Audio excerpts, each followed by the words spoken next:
Hey everyone, welcome back to the channel. This is episode 142, my brand new Comics Haul series, where I show you guys all the new books that I pick up at my LCS every week. So this is the last week of the year, right? So last week of comics, we've got the Marvel one-shot that ends it off, tells us what's going to be going on next year.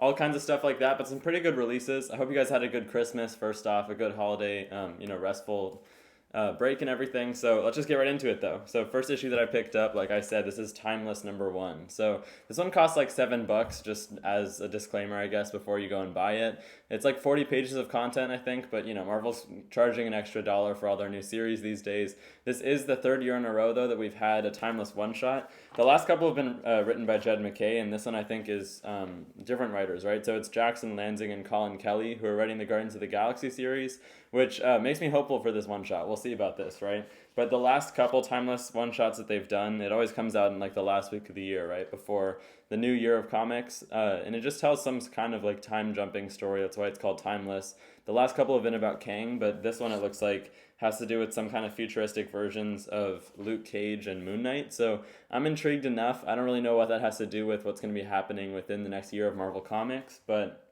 let me see if I can find one. Yeah, here's one.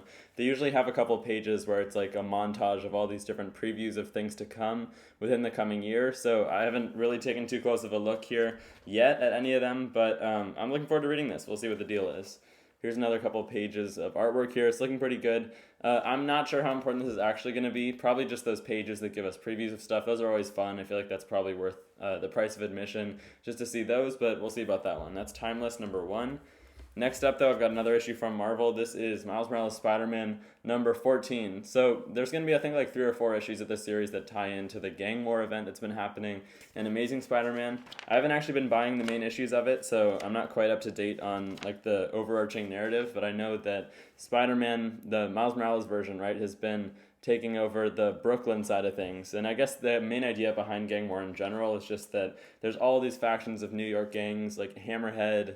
I'm trying to think of other, criminals and stuff, but New York City gangs that are all just at war with each other. There's been something that sparked them all off. Madame Mask is involved. Hobgoblin seems to be the main villain that Miles is working his way to. That's like at the top of the chain for this tie-in side of things. There's a bunch of different tie-in series. I know there's like Spider-Woman tie-ins, there's a Daredevil tie-in, and a bunch of other stuff, which I haven't really been hearing too many things about. I've seen some kind of negative reviews actually, so we'll see how this entire event pans out to be, but I think the Miles side of things have been pretty good so far. This is a good ongoing series. There's also supposed to be a new Spider-Man series that's coming out soon, which I'm excited for, with Miles and Peter, so we're already getting like a preview of that dynamic here, but there'll be something ongoing soon, so we'll see about that. Next up, though, another one from Marvel Comics is the last one I got from them this week. This is Carnage #2. Feels like it's been at least like a couple months since the first issue came out, so this one has definitely been facing some delays. But it's supposed to be a new ongoing series. It's written by Torun Grønbekk. And I actually enjoyed the first issue. It was kind of a new direction for Carnage. He's been like this space god for a while now, since his last ongoing series that ended a few months ago, where we saw him collecting all these powers of different gods and villains throughout the Marvel Universe to become like this greatest version of himself that he's ever been. And after getting to his highest point in the Death of the Venomverse series, he's now gone back to Earth and like created this new version of Cletus Kasady out of his own symbiote. So it's not actually Cletus Kasady, but some kind of like reborn version of him.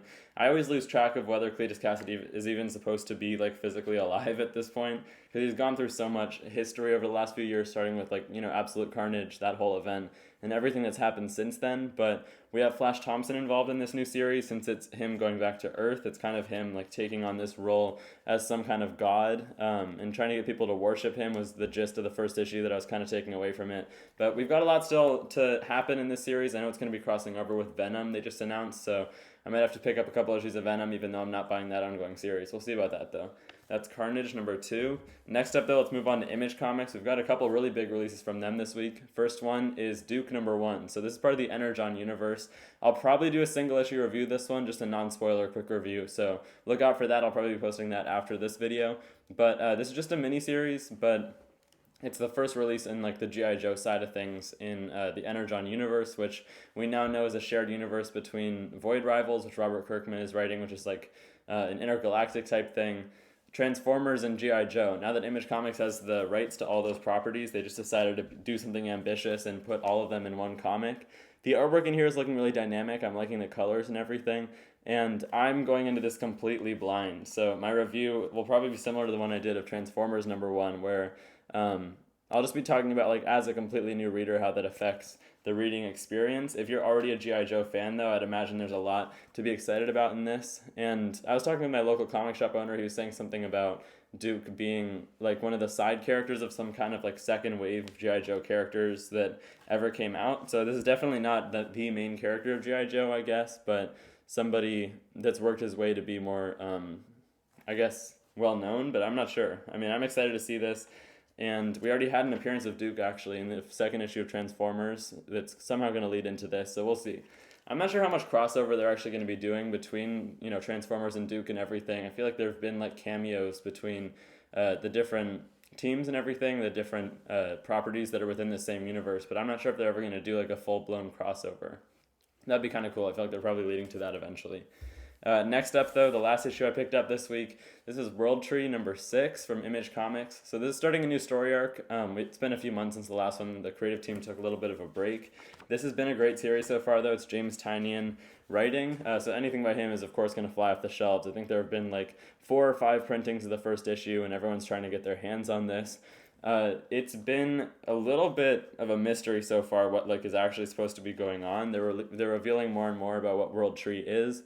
We know as of now, I think, that it's just some kind of like computer virus that this group of engineers created, like in the 90s, right? So they're just now getting back together because they thought they were able to shut it down. It can like mind control people into going on murder sprees and stuff. There's this detective that it looks like maybe this story arc is going to be focusing on, a police detective that's been pretty involved in all of it, and just more and more secrets behind like the conception of this computer virus have been revealed, as the series goes on.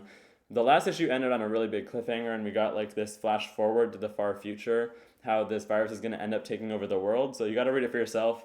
It is very much a slow burn, though. 6 issues in, we still don't really know all the answers to everything, so I'm not quite sure how I feel about that. Hopefully we'll just be able to continue on and actually tell more of a narrative story soon without having to have so much mystery surrounding like what's actually going on. Those are my 5 issues I picked up this week, though. I'm probably the most excited to try out Duke, and I'll make sure to post a review of that one, so keep your eyes peeled for that. I'm also going to be working on my top 10 comics of 2023 video. I still got to compile my list and everything, so that's a yearly tradition. I will make sure to have that out before the end of the year, so look out for that also. And I appreciate you guys watching this year. It's been a fun year for the channel, and I'm excited to see what we do next year. Thanks, guys, and I'll see you in the next video.